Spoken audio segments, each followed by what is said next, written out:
America, brought to you by DuPont, makers of chemical sodas that take you from the storm-tossed sea to the smoke and flames of a burning skyscraper, in order to illustrate the fortitude and quiet courage of American wives and mothers. Just as this wide variation of scene is appropriate to the story, so also is it appropriate to the history of chemical research, which contributes to so many kinds of occupation and to the happier and fuller life of so many people, whether they be on farms or in cities, on land or at sea. Marching in the cavalcade of America, chemists of DuPont and other American companies have played a proud part in striving constantly for the goals set forth in the DuPont Pledge: better things for better living through chemistry.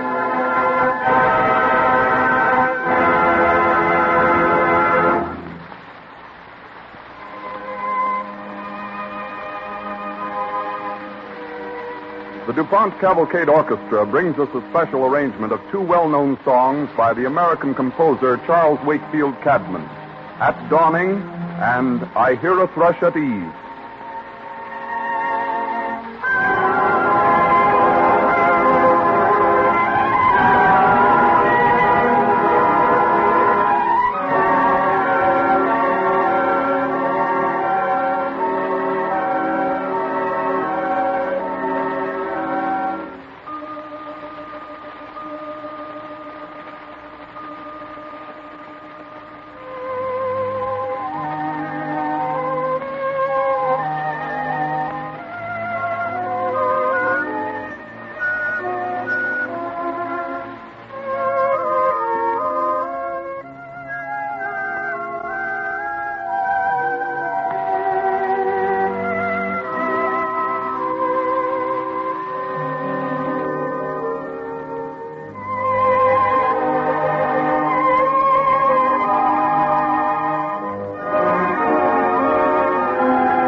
the American cavalcade sweeps by, along the line of march, watching and waiting patiently, are the women whose courage and devotion make possible the advancement of our race.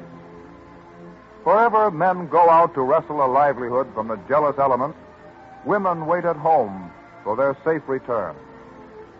The wild seas that beat against our shores are the scenes of an industry from which we realize vast sums of money every year.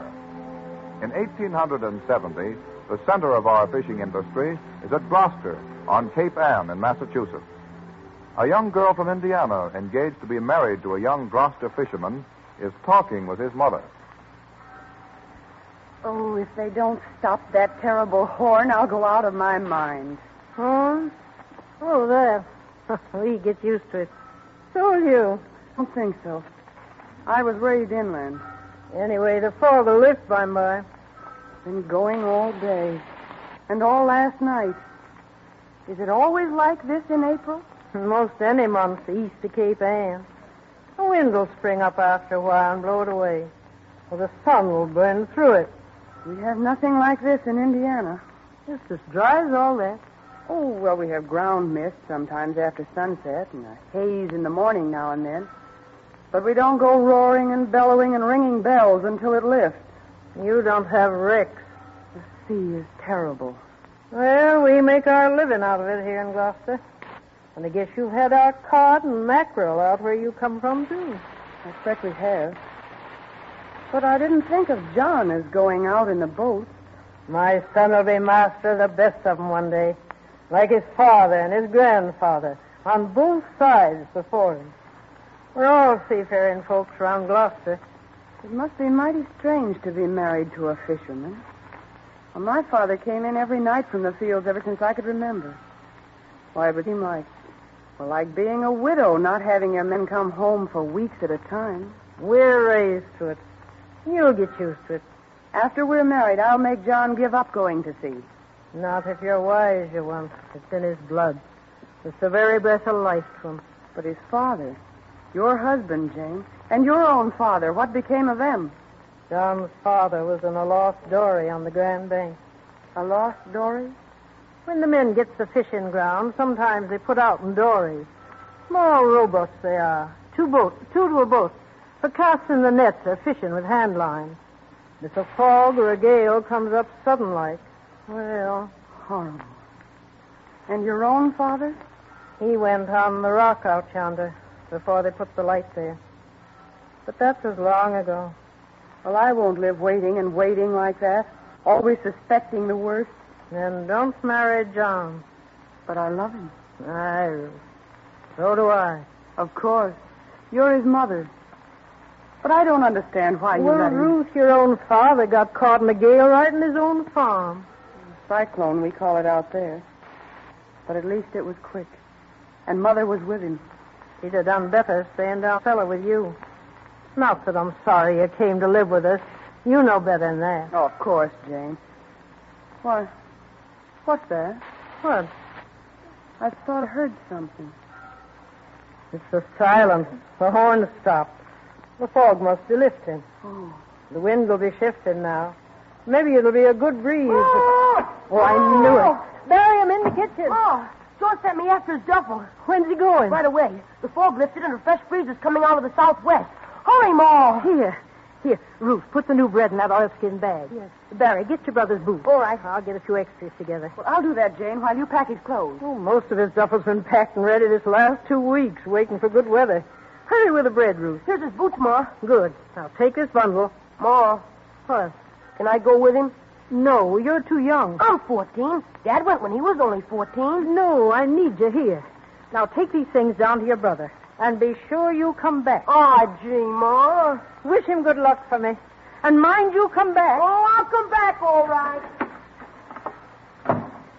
Ruth, maybe you'll better go along to make sure he does. I can't get about so fast anymore. The way he looked, well... Is John really meaning to go to sea without coming up to say goodbye? Well, maybe he can't waste time with such nonsense. The wind's right for a quick run to the Grand Banks, and every fisherman will be pulling his muscles out, trying to make 2 trips before the bad weather sets in again. He wouldn't risk losing half of his catch just for a kiss. But not even a word? Nothing? Nonsense. Barry was just too excited to think of it. If John did catch his breath long enough to tell him. Ruth, maybe you better go after Barry just to be sure. I'd rather not. But if you insist, Jane... Never mind. It's too late. That bell means the first boat's casting off. I wonder if it's the Dolphin. Well, not that it matters much. John can outsail them all anyway. Just the same, go up to the top of the house and see if he's cleared the breakwater yet. I'd rather not. Oh, you won't fall off. There's a railing round the roof. You're safe enough up there. It's called a widow's walk. I don't have a mind to be that kind of a widow. What, girl, if John makes 2 trips this season, he'll have enough to set you up fine when you're married. I'm not going to marry him. Huh? But you... I won't be a fisherman's wife. I won't marry a man who can't even think enough to say goodbye. Why, he might never come back again. And I don't know as I care whether he does or not. I see. But whether you care or not, now I'm sure you wouldn't make John a good wife. Put on the kettle. I'm going up to the widow's walk. Alone.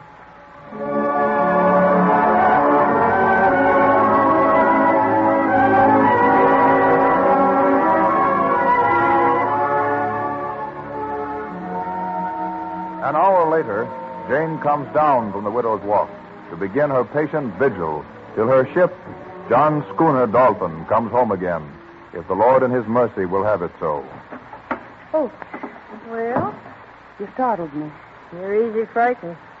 I've been thinking, Jane. I'm terribly ashamed for the way I behaved.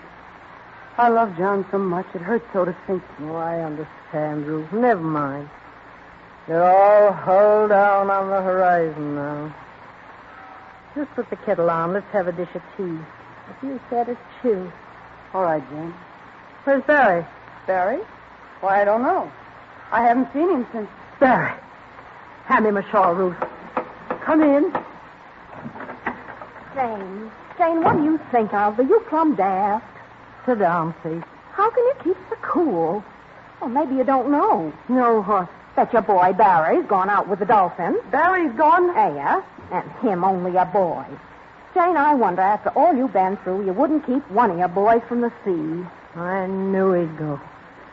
I felt it. Oh, Jane, forgive me. It's all my fault. No, he'd have gone sooner or later.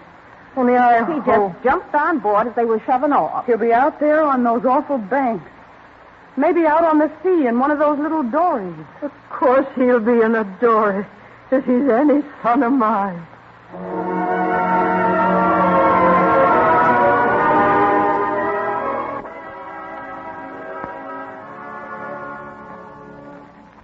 Out on the storm-tossed, wind-driven sea, the fishing schooner Dolphin thrashes about in the teeth of a gale. Take in the fore staysail! John! The bobstay's parting and the fort cutlass is running off! Barry! Barry, get back out of that! Go below! Stand clear! All hands up! The fore topsail!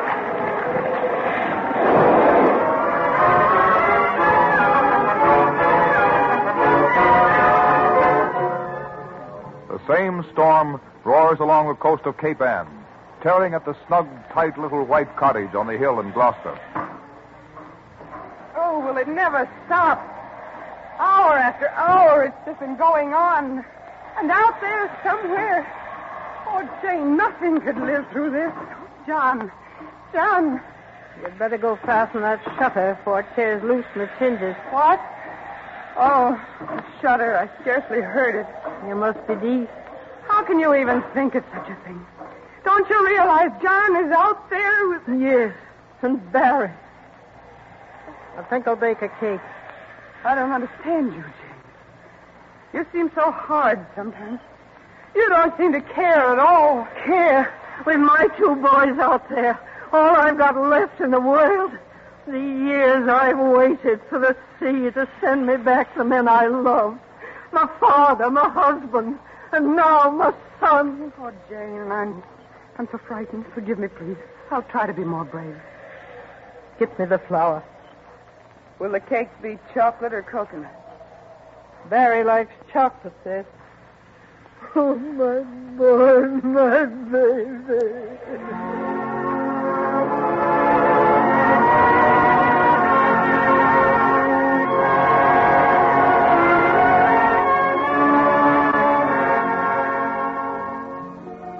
Days pass into weeks without a word from the fishing fleet that had put to sea so confidently with the Dolphin.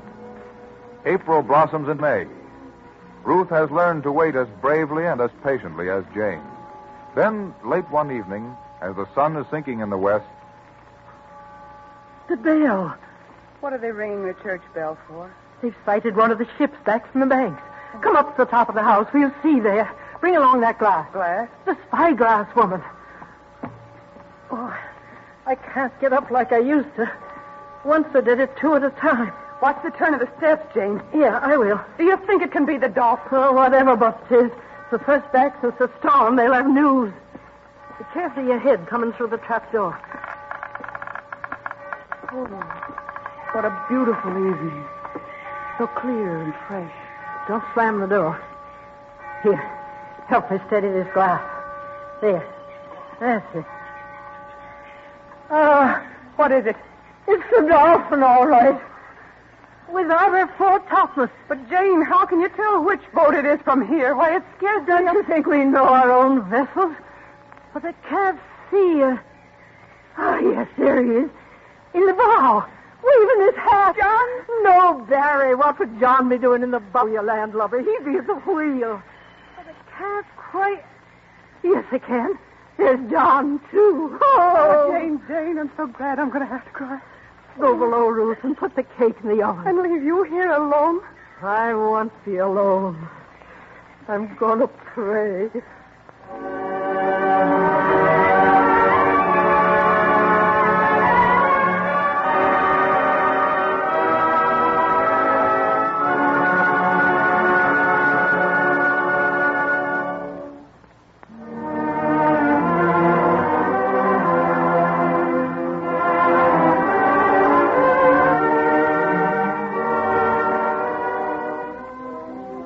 As the fishermen risk their lives in a struggle against the primeval elements of air and water, so our firemen and policemen are ever struggling against the dread element, fire.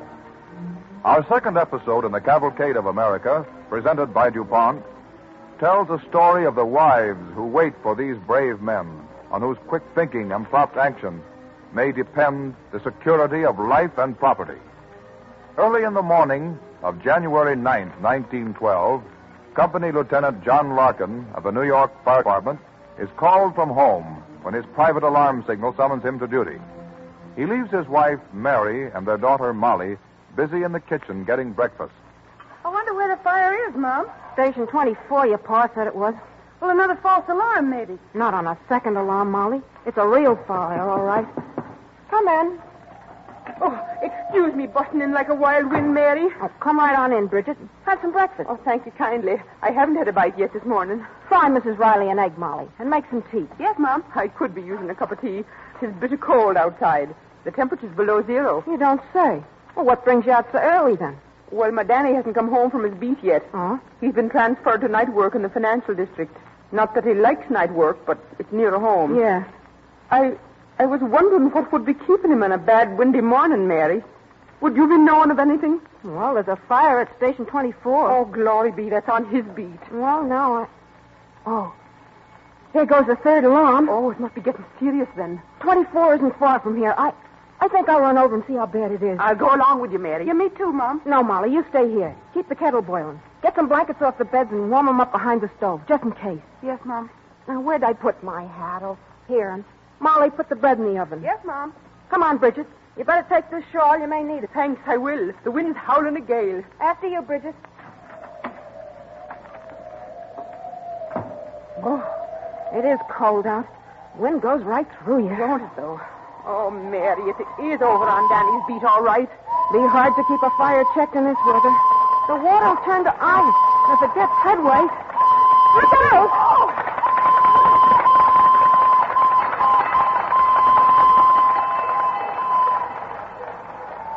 Oh, did you see that engine skid the corner? Oh, hurry.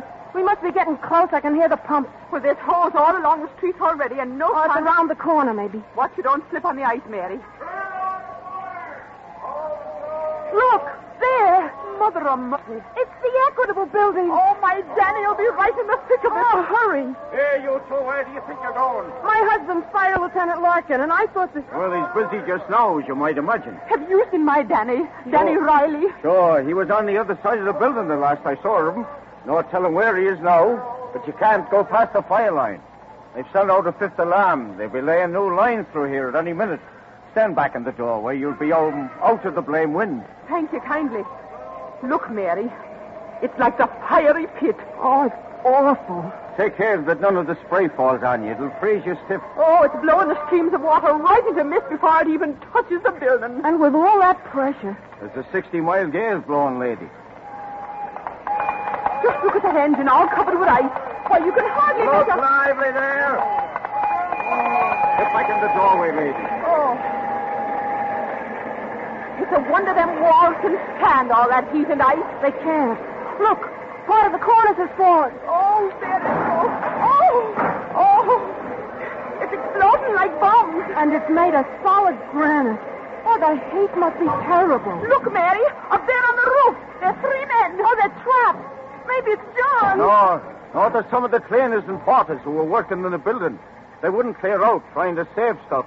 No, they'd be lucky if they can save themselves. Well, won't somebody even be trying? Sure, and more lives lost just because they wouldn't obey the chief's orders. There goes hook and ladder. They're moving it under him. Oh, it'll never reach.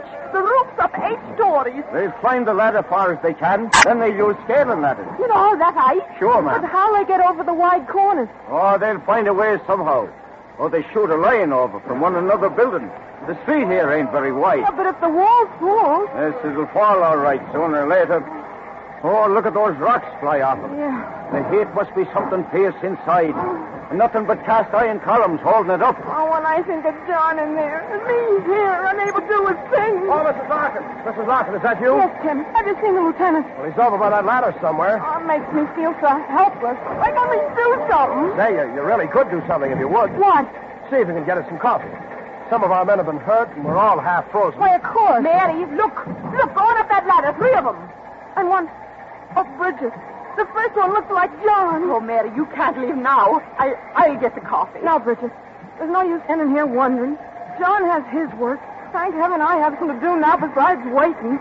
Those men will need a hot drink when they come down. Oh, I'm praying they do come down. Well, we'll be more used to them getting the coffee than standing here eating our hearts out with fear. We won't be long.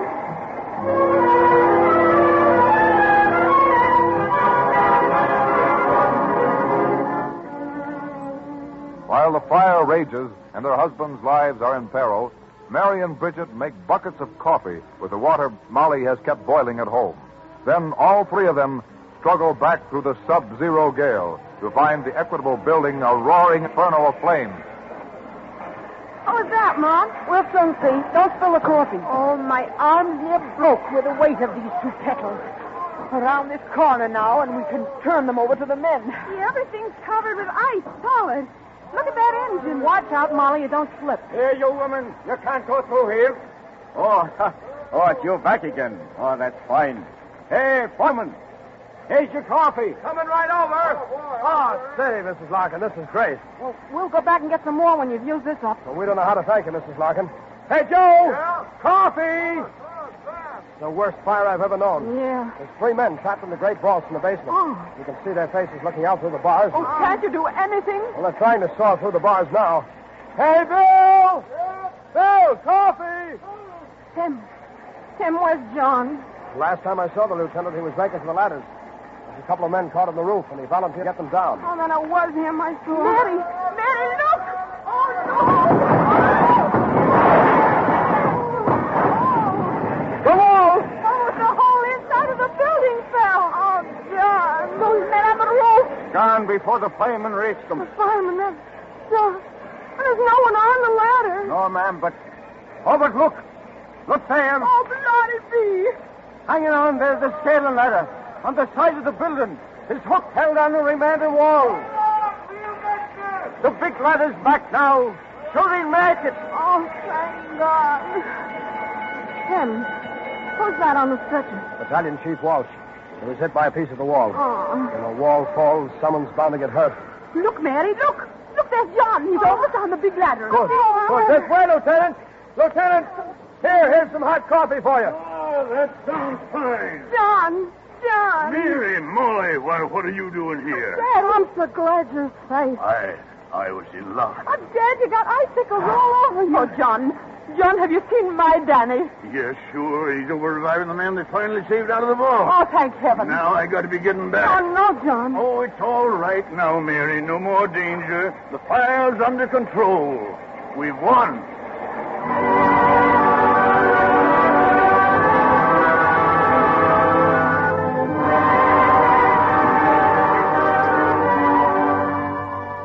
Against tremendous odds of cold, exploding granite, a gale, and freezing spray from 12 million gallons of water, the firemen, under Chief John Kenlon, confined the loss to the Equitable Building itself and saved the entire financial district from almost certain destruction at minimum loss of life. These are the noble men and women who, for our common welfare, ride a fast and dangerous course in the Cavalcade of America.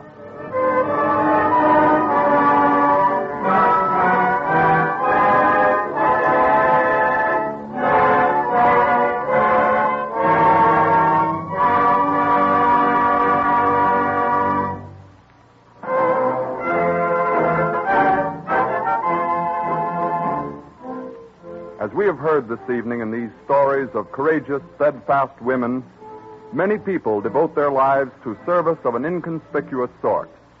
Since they never make the headlines, it is a privilege to honor them. Such inconspicuous but nevertheless important service is rendered by science, by men and women of science, and by many products of science. This is illustrated by a chemical product that has played a role in some adventures of modern exploration. Most of the metal equipment of a recent polar expedition, motor parts, tools, and everything of the sort, was cadmium-plated. And what, you may ask, is cadmium? Well, although the name may have a vaguely familiar sound to many of us, it isn't likely that many people know much about cadmium. I know I didn't.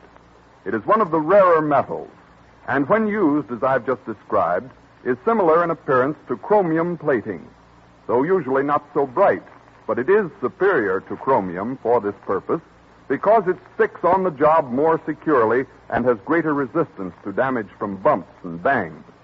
Also, it can be applied more easily. There's an interesting point about this use of cadmium plating on iron.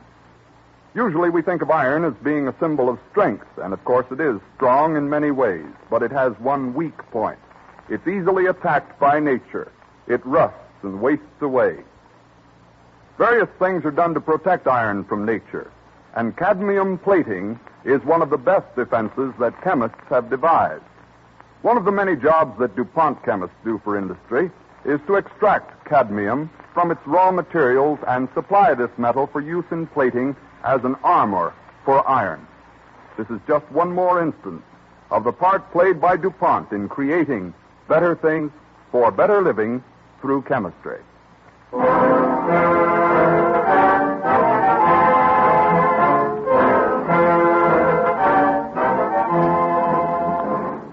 Conservation, which tells the curious and interesting story of Johnny Appleseed and an exciting story of forest rangers, will be heard next week at this same time when DuPont again presents the Cavalcade of America.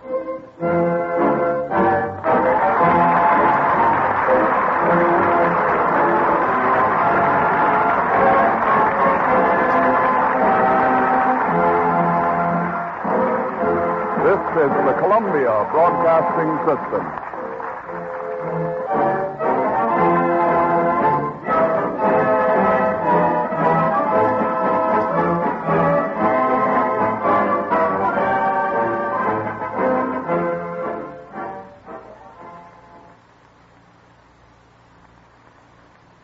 WABC, New York.